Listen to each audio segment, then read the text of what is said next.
Good morning everyone. Today we will start with the chapter The Great Stone Face part 2. We already discussed this chapter in our classroom. Now we will read it in a summarized form. So the story start with जहाँ पर क्या था हम उसकी ending पढ़ चुके थे कि अर्नेस्ट जो क्या था वो वृद्ध हो चुका था और अब क्या था मतलब बूढ़ा हो चुका था. नाउ गैदरगोट की भी डेथ हो चुकी थी. सो अब क्या है, अर्नेस्ट का जो है वो जन्म जो है वो अपनी घाटी में ही रहता है. मतलब वो जिसमें वहाँ उसका जन्म हुआ है उस घाटी में ही वो रहता है, जहाँ पर मतलब वो ग्रेट स्टोन फेस का मतलब ग्रेट स्टोन फेस वाला जो भी पत्थर है वो वहाँ पर है. और वो क्या है, वो बहुत ही सरल हृदय सिंपल हार्ट मैन है. कोई मतलब इसमें ऐसा भलाई का काम करता है उसके बारे में मतलब उसको एक पॉजिटिव रोल में रखा गया. तो वो बहुत ज़्यादा सिंपल पर्सन है. ठीक है, तो क्या है, समय बीतने के साथ वो बहुत ज़्यादा बूढ़ा हो चुका है और लेकिन उसका जो दिमाग है वो बहुत ज़्यादा इंटेलिजेंट है और वो क्या है बहुत ज़्यादा विश्व प्रसिद्ध हो चुका है. एक तरीके से बहुत ज़्यादा फेमस पर्सन हो चुका है और लोग विश्व भर से उससे बात करने के लिए और उसे दर्शन करने के लिए आते हैं. अब क्या है, उसी समय एक क्या होता है, नया कवि उभर रहा होता है.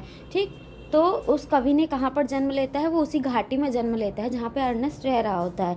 लेकिन क्या है, वो काफ़ी दूर शहर में रह रहा होता है. तो क्या है मतलब अर्नेस्ट उससे मिल तो नहीं पाता है लेकिन उसकी जो गीत हैं, गीत पढ़ने का उसको अवसर मिलता है. तो उसने सोचा था कि कवि पत्थर के महान चेहरे के साथ जो है सादृश्यता रखता है. मतलब उसने क्या लिखा था कि जो एक कोई है जो उसके साथ क्या है उस महान चेहरे से सादृश्यता रखता है. उसने पर्वत की तरफ एक नज़र उठाई, चेहरा मुस्कुराता हुआ नजर आया परंतु उसे कोई उत्तर नहीं मिला.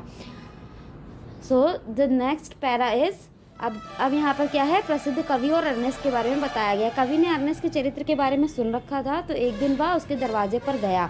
तो क्या है, अर्नेस्ट एक पुस्तक पढ़ रहा था और थोड़ी थोड़ी देर में पर्वत की तरफ भी एक दृष्टि डाल रहा था. अर्नेस्ट ने रात्रि के लिए उसे शरण दी, मतलब रात में उसे रुकने की परमिशन दे दी. पत्थर का महान चेहरा कवि की तरफ दयालु दृष्टि से देख रहा था. कवि ने अर्नेस्ट को बुद्धिमान, सज्जन एवं दयालु देखा. मतलब वो अर्नेस्ट जो था वो बहुत ज़्यादा बुद्धिमान और दयालु था, काइंड हार्टेड मैन था. अर्नेस्ट ने कवि के दिमाग से प्रभावित हो गया और ऐसा प्रतीत हो रहा था कि मानो पत्थर का एक महान चेहरा कवि की बातों को सुनने के लिए आगे झुक रहा है. अर्नेस्ट ने कवि की आकृति को गौर से निहारा. उसे आशा थी कि कवि वही व्यक्ति है जिसकी वह प्रतीक्षा कर रहा है. कवि ने घोषणा की कि वह पत्थर के चेहरे के अनुरूप होने के योग्य नहीं है. उसका जीवन उसकी कविताओं से भिन्न था. अब क्या था, अर्नेस्ट पत्थर का चेहरा है. ठीक, अब ये बात यहाँ पे प्रूफ हो रही है. अर्नेस्ट प्रतिदिन शाम को अपने पड़ोसियों के सामने क्या करता था, भाषण दिया करता था. कवि भी उसके साथ चला गया. कवि ने उसका भाषण सुना. उसने महसूस किया कि अर्नेस्ट का जीवन तथा चरित्र कवि अपनी कविताओं से कहीं अधिक श्रेष्ठ कविता थी.